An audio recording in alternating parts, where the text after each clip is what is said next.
Mark chapter 10, verse 46 to 52 po ang ating scriptural reading, but we will be reading lang hanggang verse 48. Sabi po dito ng talata, "And it came to Jericho, and as he went out of Jericho with his disciples, a great number of people, blind Bartimaeus, the son of Timaeus, sat by the highway side begging. And when he heard that it was Jesus of Nazareth, he began to cry out and say, 'Jesus, thou son of David, have mercy on me.' And many charged him that he should hold his peace. But he cried the more a great deal, 'Thou son of David, have mercy on me.'" Yan, naka-highlight po dyan mga kapatid, ang ating pong pagpofokusan, mga minamahal ngayong umagang ito.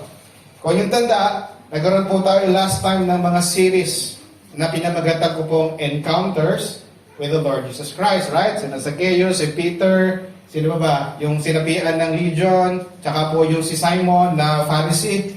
Ngayon naman po mga minamahal, ating pag-aaralan is the encounter of Bartimaeus, seeing Christ by faith.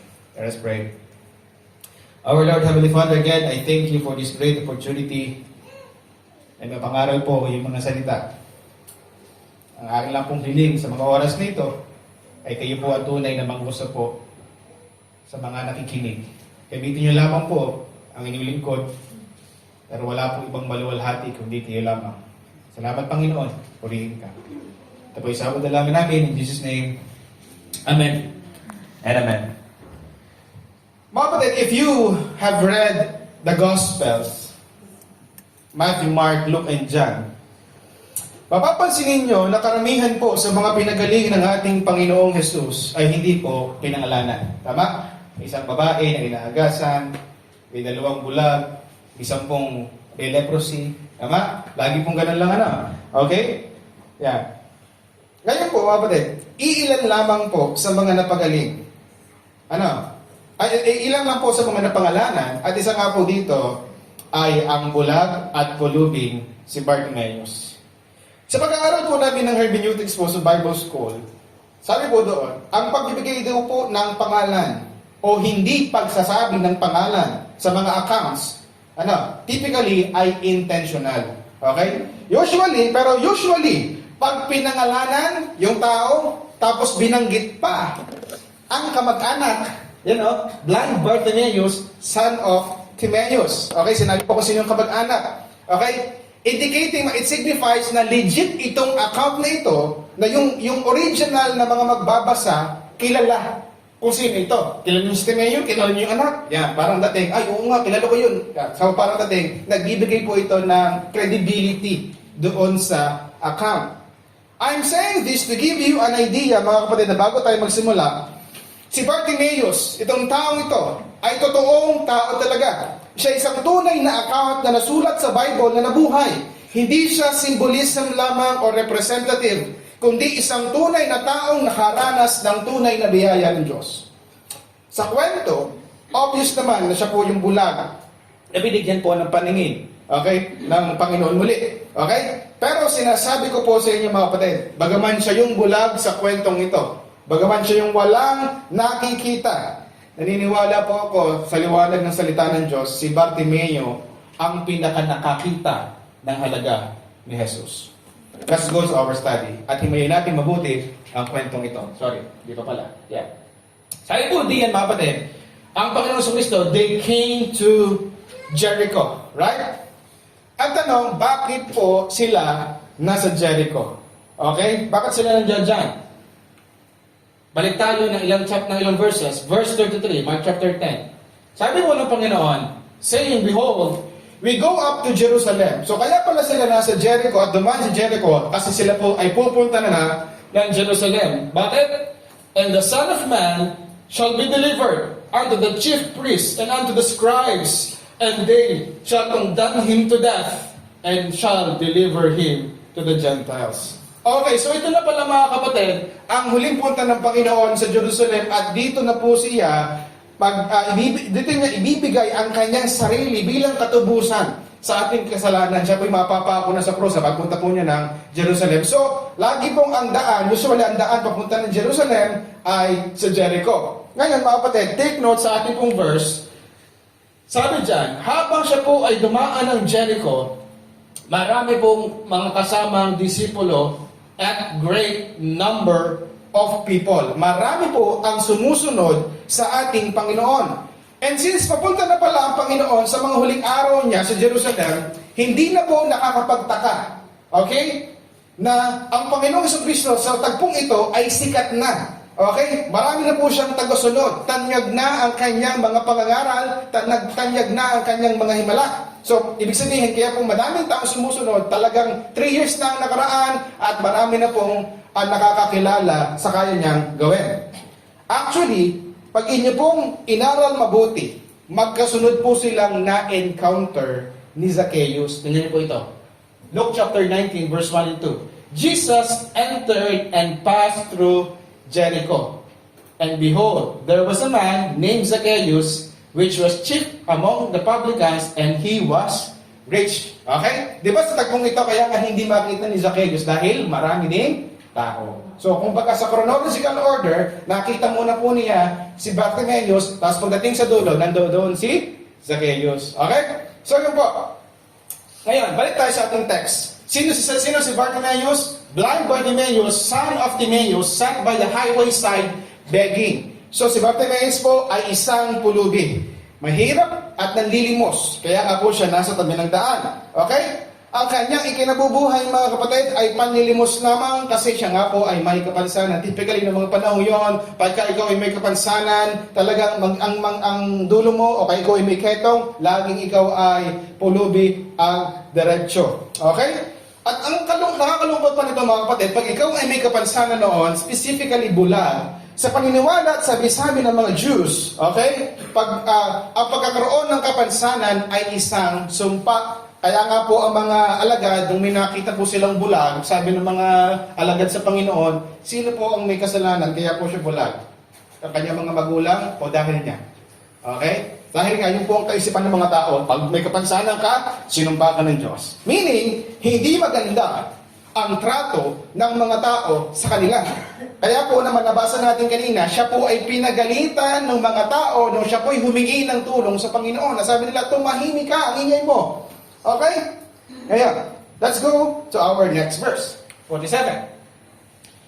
And when he heard that it was Jesus of Nazareth, siyempre napakaling niya, bulag ka, bulag. Ang daming tao. Pero bigla niyang narinig na yung mga dumadaang yun pala, kaya madami, ay dahil kasama nila si Jesus of Nazareth, he began to cry out and say, Jesus, thou son of David, have mercy on me. Okay? When he heard, nung narinig niya, alam niyo mga kapatid, there is somewhat a mystery sa tagpong ito. May misteryo po sa tagpong ito. Bakit? Hindi po nakakagulat na kilala ni Bartimaeus si Jesus. Okay? Kaya nga nasabi ko kanina, sikat na si Jesus kasi more than 3 years na marahil ang nakakaraan nung siya po ay nagsimula ng ministry at talagang kumalat nga ang kanyang pangalan sa buong Israel. Okay? Ngayon po mga kapatid, malamang-lamang bilang pulubi, siya po'y nanlilimos, siya po'y nasa mga tabing daan, narinig niya marahil ang mga kwentuhan ng mga tao at narinig niya ang pangalan ng ating Panginoon na may balita na may Jesus na nagsasabing siya ang Kristo, may Jesus na nagsasabing siya ang anak ng Diyos at siya yung nagpapagaling. But to call him, look, Jesus, son of David. Okay? Ito ang nakapagtataka because this title is a messianic title. Okay? Basahin natin. Matthew 21 verse 9. Tingnan po ha. And the multitudes that went before and had followed cried, saying, Hosanna to the Son of David. Blessed he that cometh in the name of the Lord. Hosanna in the highest. Yan po isang messianic title. So, is this an indication na si Bartimaeus is already believing that Jesus Christ is the Messiah? If so, how? Okay? Tingnan nyo ha. Given the fact na siya po ay bulag, obviously, hindi ito nagmula sa anumang kanyang nakita. Kasi nga po bulag. marami nang nagawang milagro, marami nang nagawang mga ika nga po'y himala, pagpapagaling ang ating Panginoon. Simula po nung siya po ay gumawa ng kanyang ministry dito sa lupa. Okay? Pero mga kapatid, kahit isa doon, walang nakita si Bartimaeus kasi siya nga po ay bulag. Okay? So sa malamang-lamang, sa mga tabing daan lamang niya ito narinig. Pag may mga naglalakad na mga tao, may mga tumatambay sa mga tabi-tabi, at mga nagkukwentuhan, at siyang nakikinig ng mga kwento patungkol sa Jesus na ito, na taga Nazaret. Okay? Kung paanong siya ay nagpalakad ng pilay, nagpagaling ng may sakit, nagpalayas ng mga demonyo, at bumuhay ng patay. I could just imagine Bartimaeus, wala po sa Bible, imagination ko lang, baka naman hanapin mo sa Bible. I could just imagine Bartimaeus na nagtatanong sa kanyang sarili, kaya din kaya akong pagalingin ng Jesus na ito? Kaya niyang bigyan ako muli ng paningin? So yun yung isang curiosity marahil na pumasok sa kanyang puso nung marinig niya na may Jesus na nagpapagaling. Tapos may bagong chismis na dumating. Yan, ito yung magandang chismis. May bagong dumating. Oh, yung Jesus na yun, nagpagaling ng bulag mula pagkabata, gamit ang putik. Ito po yung akot na sinasabi ko. John chapter 9, verse 6 to 7. And he had that spoken, had spat on the ground. Ano po? Yan. And had made a clay. Okay, dumura sa lupa, ginawang putik, and anointed the eyes of the blind man. Ipinahid sa mata ng blind. Mula sa pagkabata, pinanganak, bulag na. And said unto him, go wash into the pool of Siloam, which is interpreted, sent. He went his way, therefore, and washed, and came seeing. So nakakita po yung bulag mula sa pagkabata, mula sa putik na ginawa ng Panginoon, ipinahid sa kanyang mata.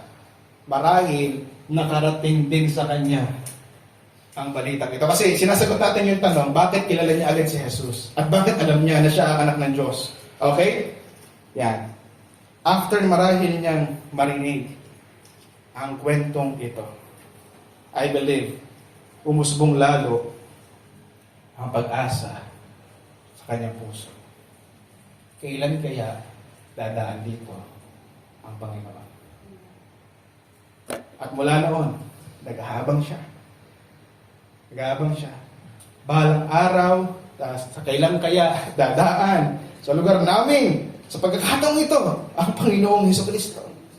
At dumating na nga po, mga kapatid, ang pinakahihintay niya pagkakataon. Ano po? Point number 1. By faith, he saw Christ worth waiting for. He saw Jesus Christ worth waiting for. I don't know how long he waited for this moment. It could be months or even years. Imagine, bilang bulag, ang pag-asa lamang niya na ma-encounter si Jesus Christ is by waiting. Right? Kasi mga kapatid, hindi katulad ni Jairus, pwede niyang salubungin ng Panginoon sa pangpang at humingi ng tulong ng aking anak, 50-50 na, please po, pakigaling. Hindi siya katulad ng babae kahit pa siya 12 years na dinudugo. Nakatakbo pa siya at hinabol ang Panginoon sa likod kasi nakakalakad siya at kita niya kung nasaan ang Panginoon. Hindi rin siya katulad ni Zacchaeus. Kahit sabihin hindi niya kita, may puno naman na pwede niyang akyatin. But Bartimaeus, anong meron siya? Saan siya pupunta?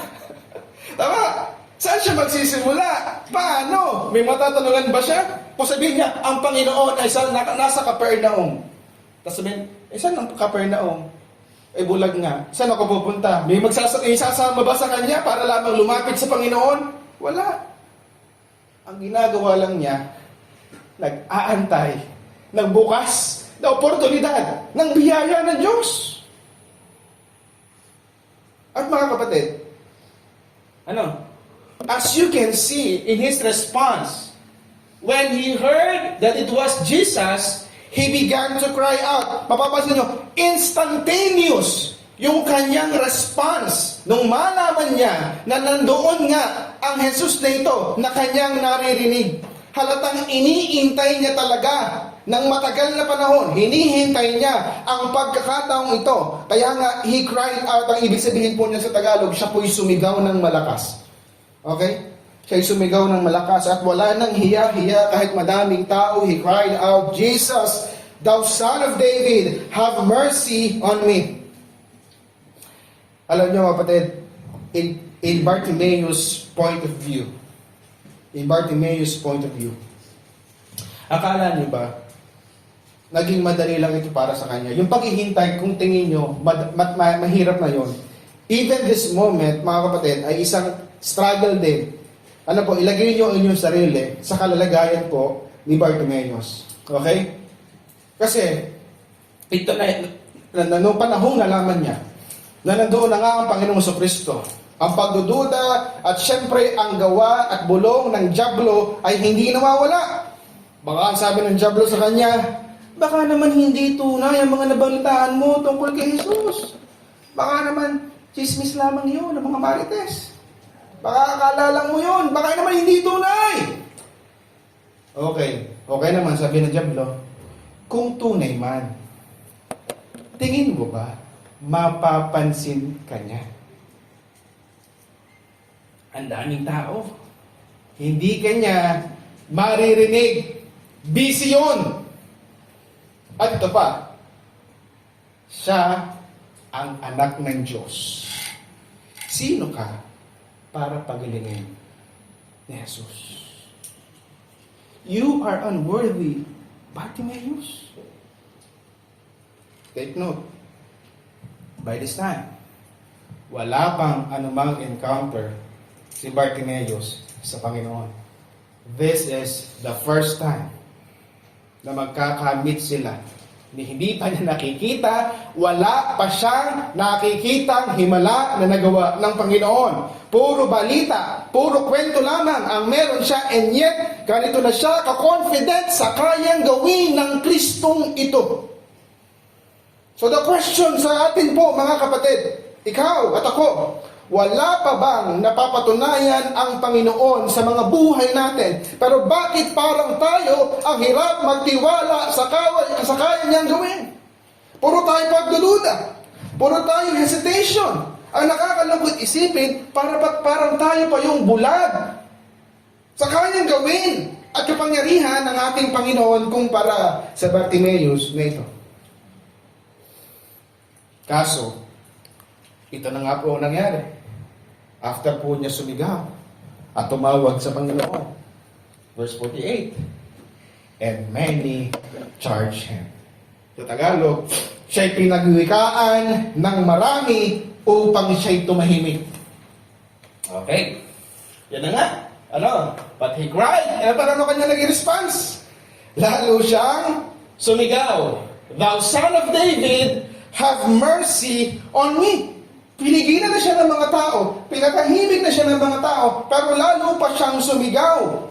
Mga kapatid, our next point, by faith, he saw Christ worth fighting for. Look again at the verse. Okay? Many charged him that he should hold his peace. Tumahimik ka, Bartimaeus, wag kang magulo, maingay ka, nobody ka. Okay? Pero sabi ni Bartimaeus, lalo siyang sumigaw. Tandaan niyo yung sinabi ko kaninang internal struggle ni Bartimaeus? Marahil, ito na naman ang binulong ng kaaway sa kanya. Sabi ko na sa iyo hindi ka niya mapapakinggan. Tumahimik ka na lang. Sumuko ka na. Tanggapin mo na ang kapalaran mo. Mga kapatid ko, ang buhay na nabubuhay sa pananampalataya ay hindi madali. Yung mga nagsasabing madali, malamang-lamang hindi kayo dumadaan sa makipot na daan. Ang diablong ito ay hindi masaya na nagpapatuloy ka, na lumalabang ka sa pananampalataya at sinusubukan mong sundin ang kalooban ng Diyos. Kaya gagawa ang kaaway ng iba't ibang paraan, mapigilan ka lamang, magtatanim ng pagdududa, takot, pangamba, uncertainties sa buhay. Pero mga kapatid ko, this is the very definition of faith. Hebrews chapter 11 verse 1. Now faith is the substance of the things hoped for. Umaasa ka lang, hindi mo talaga siya nakikita. Evidence of the things that are not seen. Hindi mo ma-apply ang faith kung walang uncertainties. Kung lahat ng bagay ay given na, saan papasok na sinasabi mong nagtitiwala ka na God will provide? Dinadala tayo ng Panginoon sa mga pagkakataong wala kang ibang kakapitan, aasahan kundi siya lamang at ang kanyang mga pangako. Ang tanong, do you see Christ worth fighting for? Do you see Christ talagang hindi ka mapapatinag? Nais mo talagang hanapin. Nais mo talagang tawagin. Nais mo talagang lumapit sa Panginoon. Okay? Kapatid, hindi nag-antay si Bartimeus ng matagal para lamang tumahimik dahil lamang ng ilang taong hindi naman naiintindihan ang kanyang kalagayan. Mas alam mo ang pinaglalaban mo. Kaya huwag ka sa ibang tao makinig. Sa Bible ka, makinig. Sa Diyos ka umasa. Ano nangyari? Tingnan po ha. Pansinin niyo kanya panalita. Jesus, thou son of David, have mercy on me. Thou son of David, have mercy on me. Kung sinasabi ng Diablo, Bartimeus, you are unworthy. Sa tingin nyo, makikinig si Bartimeus, alam niya na hindi sadya siya karapat-dapat. Kaya nga kanyang hiling, Panginoon, maawa ka sa akin. Okay? Mga kapatid, alam niya that this very moment, sadya siyang unworthy na tulungan ng Panginoon. Alam niyang wala siya. Alam niyang nobody siya. Kaya nga habag ang kanyang hinihingi. Siya po ay nakipaglaban. Hindi dahil entitled siya. It is because of desperation. Gaano mo kaalam na kailangan mo ang Diyos? Gaano mo nakikitang wala ka kung wala siya? Paano mo nakikita na talagang ikaw ay talagang umaasa ng buo sa kanyang kalakasan at kanyang mga kautusan at kanyang mga kalooban? Sa pagkakataong ito, mga kapatid, Bartimeus is very desperate. At alam niyang ang hope na meron ako ay kay Jesus at kay Jesus lamang. Verse 49 and 50, ito po ang nangyari. And look, tumigil ang Panginoon. Huminto nga siya. Okay? And he commanded him to be called, pinatawag. And they called the blind man, saying unto him, be of good comfort, rise. He called it, wow, napakagandang pakinggan yan para sa kanya. Okay? Tinatawag ka ng Panginoon, napansin ka na, Bartimeus. And he casting away his garment, rose, and came to Jesus. Talaga yung kanyang balabal, inihagis na niya. Okay? At siya pumunta sa Panginoon. Makatid, tumigil si Jesus, napansin siya, at agad-agad itong tumugon sa panawagan ng Panginoon. Isang pangarap na abot kamay na. Pero mga kapatid, ito yung interesting part. Ang Panginoon nagtanong. Sabi niya, and Jesus answered and said unto him, what wilt thou that I should do unto thee? And the blind man said unto him, Lord, that I may receive my sight. Kapatid, point number 3. By faith, he saw Christ as worth hoping for. As worth hoping for. Hindi sayang ang pinaghintay. Tama? Hindi sayang na siya'y nakipaglaban. At yan, mga kapatid, ang mapapatunayan sa mga nananampalataya sa Panginoon. Because the scriptures say it, whosoever believeth in Him shall not be ashamed. Hindi mapapahiya. Pero wala pa yung laban, nahihiya na tayo.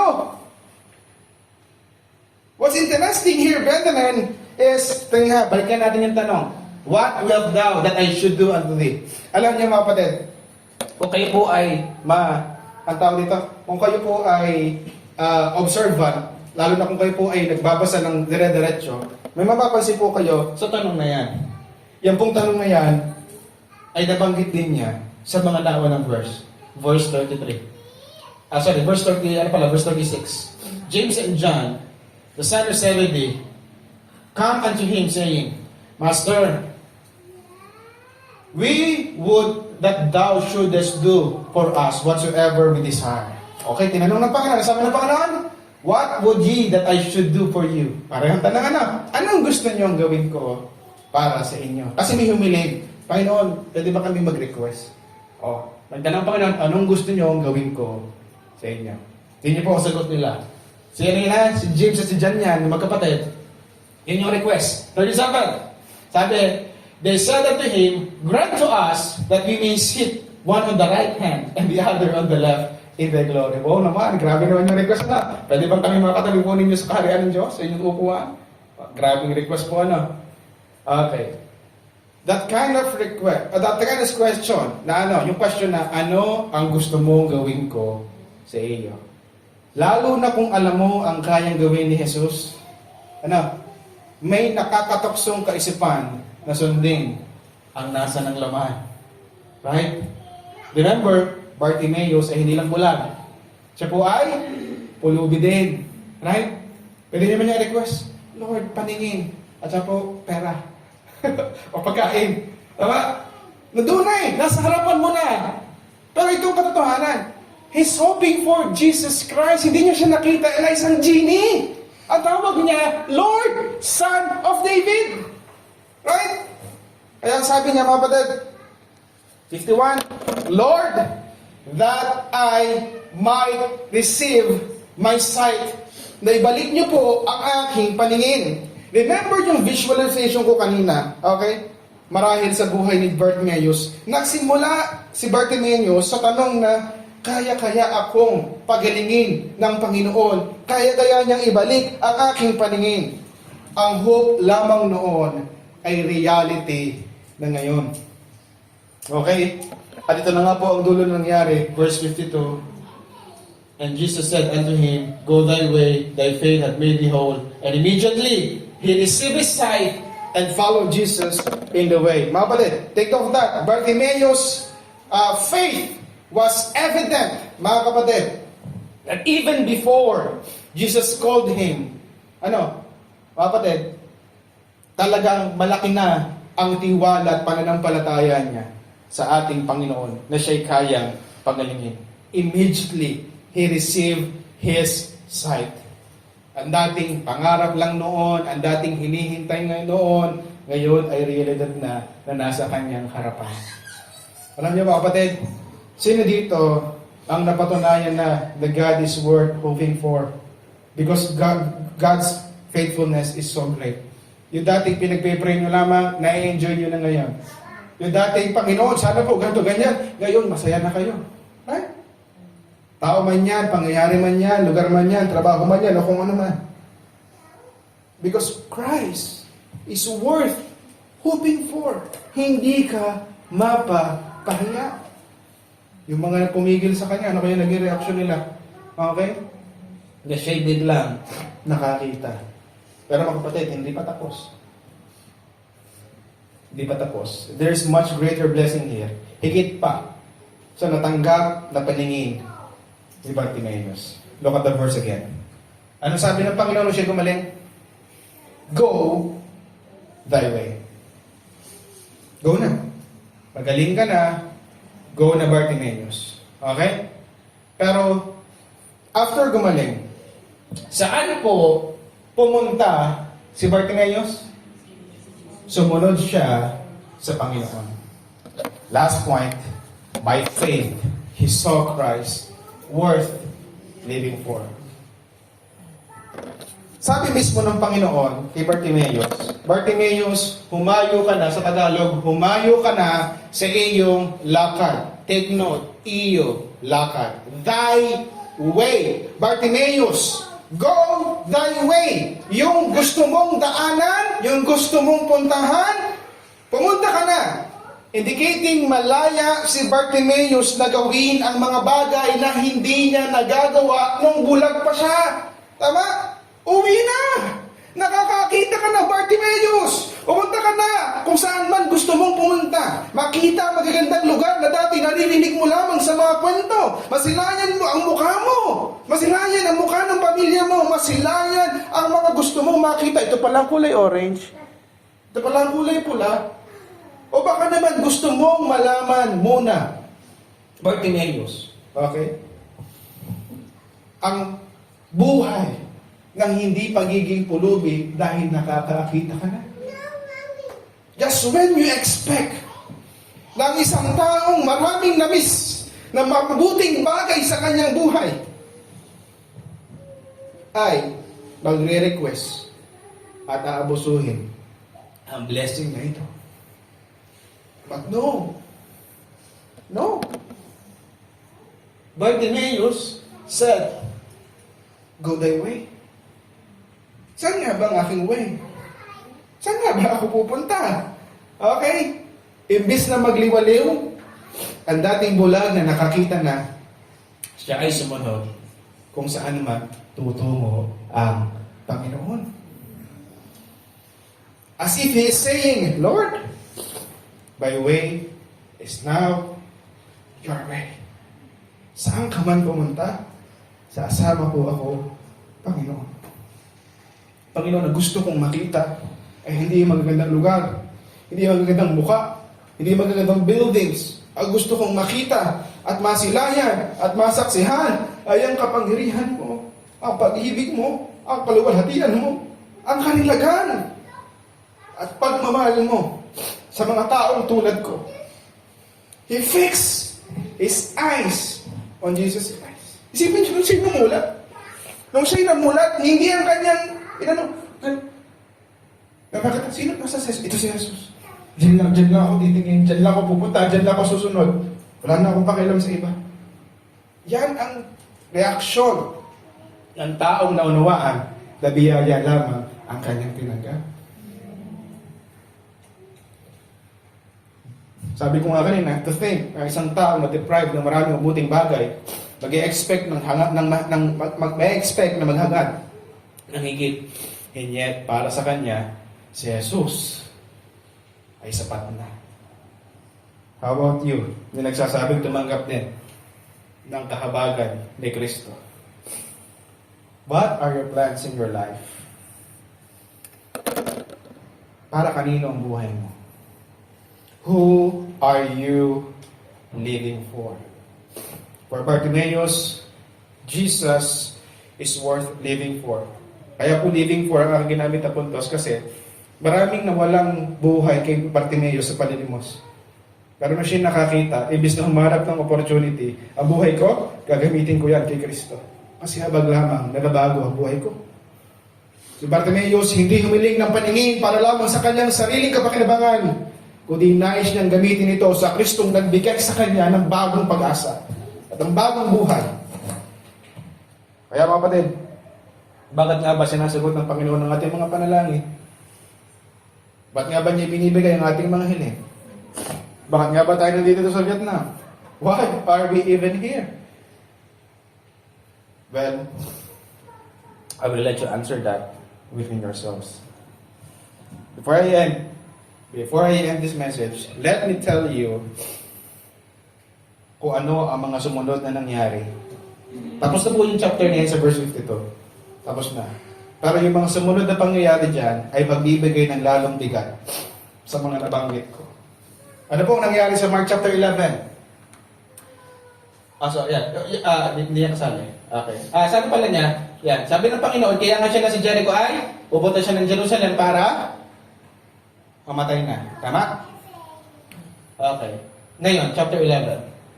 And Jesus said unto them, go your way unto the village over against you, and soon as ye be entered into it, ye shall find a colt tied. Ano po, na-preach po yan ni Pastor David dito, whereon man never sat, loose him and bring him. Bakit? Kasi papasok na siya sa Jerusalem. Tutuparin ng Panginoon ang isang prophecy na ang Messiah ay papasok sa Jerusalem na nakasakay sa donkey. At pansinin niyo po mga kapatid, chapter 9, and they that went before, and they that followed, cried, saying, Hosanna, blessed he that cometh in the name of the Lord. So what's my point? Kapatid, meaning, kung papasok na siya sa Jerusalem, sa pamamagitan ng ganyang entrance, ibig sabihin mga kapatid, that is the first of the events, of the series of events. Okay? Na ang Panginoong Jesucristo ay mapapako na sa krus. Maghihirap po siya hanggang sa makamatay na sa krus. After po niyan, diretso na po yan sa Lord's Supper, Sanhedrin, kay Pilate na and then crucifixion. So, mga minamahal, ano sinasabi ko dyan? huling daanan niya sa Jericho. Tama? Huling daanan ng Panginoon sa Jericho. So imagine Bartimaeus. Kung naunahan siya ng hiya, baka naman hindi ako mapansin ng Panginoon. O kaya naman, nagpapigil siya sa mga taong bumigil sa kanya. Sabi, sige na nga, next time na lang, sa susunod na lang, baka may pagkakataon pa. Not knowing that that was his last and only chance. Anong implication? Una po sa mga visitors namin na nandito, I don't know kung ilang beses mo na narinig ang Ebanghelyo. But I will tell you, kung inyo makikita yung pagkapako ni Kristo sa krus na ito, okay? Ito po ang dakilang biyaya ng Diyos sa atin. Na siya po ang nagbayad ng ating kasalanan. Yung katulad po ng kay Bartimaeus, na by faith siya po ay gumaling at nagkaroon ng paningin. Yan po mga kapatid, ay nagsisimbolize, nagsisignify ng something more important. At by faith, tayo po ay pwede rin maligtas sa ating mga kasalanan. By faith lamang po mga kapatid, tayo po makakarating sa buhay na walang hanggan. Not by good works, not by religion, not by 10 commandments, not by Mary or any saints or any denomination, kundi sa pamamagitan ng pananampalataya lamang sa ginawang ito ng ating Panginoon sa krus ng Kalbaryo, tayo po ay magkakaroon ng buhay na walang hanggan sa langit. Opo, sa pananampalataya lamang. Sabi po ng John 3:16, for God so loved the world that He gave His only Son, for whosoever believe in Him, in Christ, should not perish in hell, but have everlasting life in heaven. Wala na pong ibang daan. Even the Lord Jesus Christ said Himself, ako ang daan. I am the way, the truth, and the life, and no man will come to the Father but by me. Okay? Ilang beses mo lang marinig yan. At ilang beses mo pa maririnig yan. Ang tanong, sasampalatayan mo na ba siya? O palalampasin mo na naman ang pagkakataong ito? Ang buhay ay hindi mahaba. Hindi natin alam. Okay? Pero mga kaibigan, mga minamahal na bisita, parang dating ay dumaan na naman ang Panginoon sa ating harapan. Dinala ka na naman niya sa isang pangangaral ng salita ng Diyos kung saan nananawagan ng Panginoon, sampalatayanan mo siya at bibigyan ka niya ng buhay na walang hanggan. Ang tanong, igagrab ba natin yung opportunity na yon o isasangtabi natin? Pangalawa, sa mga members naman po na nandito, sa mga mananampalataya, naghahanap ka ba ng kalooban ng Diyos? Alam nyo, katulad po ni Bartimaeus, okay? Kung hindi natin ipaglalaban kung anong ating naunawaan sa Panginoon, baka hindi na muling dumaan ang pagkakataon na Kanyang ibinibigay sa ating harapan. Just to give you a very short testimony. Alam nyo na ito, pero gusto ko lang gamitin. Okay? Alam nyo na kami ni Kathleen, we are ready to give up our wedding. Kasi talagang kung hindi ako tinawag dyan, sa Vietnam, hindi ako pupunta. And I asked God, ano bang kalooban mo? Pero nagbukas ang Panginoon opportunity. Sabi ko, paano ba akong pupunta ng Vietnam? Para kung malalaman ko kalooban, wala akong pera, ako'y worker, kamamatay lang ang aking tatay. Anong gagamitin ko? Biglang may dumating na pera. Hindi mo po nahulog sa langit, ano? Pero may dumating. Lord, gagamitin ko ito. At aalamin ko. Yes, gagastusin ko yan para lang alamin ang kalooban ng Diyos. Isipin niyo, pupunta ako Vietnam, gagastusin ko ng ganito, para lang alamin ko kung tinawag mo dyan. Not for anything. Pero tingin niyo mga kapatid, God gave an open door and I grabbed the opportunity. Kaya kung yung lingkod ay nandito ngayon, makakain ng lumpia, galing na gawa sa Vietnam. Right? What's my point? Hindi po ako hinihintay ng Panginoon. Ano po ibig sabihin? Kung hindi man ako sumunod, magtatayo siya ng ibang tao dito. Hindi niya ako kailangan. Tayo ang nangangailangan sa Kanya. Nag-aalok lang siya, anak, gusto mo ba? Kung ayaw mo, kaya ko naman.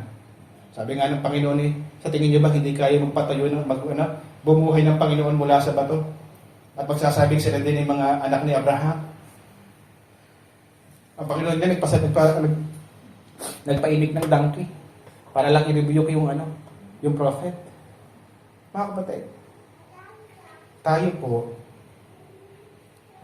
ay binibigyan ng Panginoon ng mga opportunities. Kaya naman, kapatid, buhay, huwag sayangin. Habang may pintuan, habang may pagkakataon, huwag makinig sa paligid, makinig lamang sa pananalita ng ating Diyos. Kapatid, by faith, Bartimaeus saw that Christ is worth waiting for, worth fighting for, worth hoping for, and worth living for. See Christ by faith. Tayo po'y manalangin.